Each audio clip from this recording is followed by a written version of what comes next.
আমারে আইন শিখাইতে আইস না। আর আমার মাইয়া আমি বিয়া দিতাছি, তাতে তোর কি? আমি তো কমু, আমি আইনের লোক, তার অমতে জোর জবরদস্তি বিয়ে দেওয়া এটা কি অপরাধ না?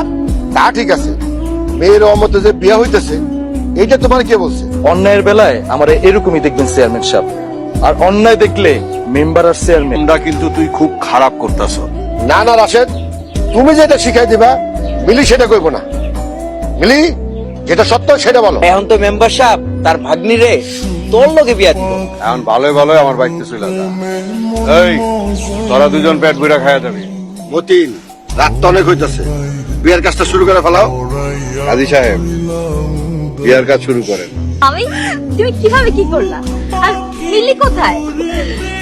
চিন্তাটা আমার আগেই মনে আছে, তাই খালি সুযোগের অপেক্ষা।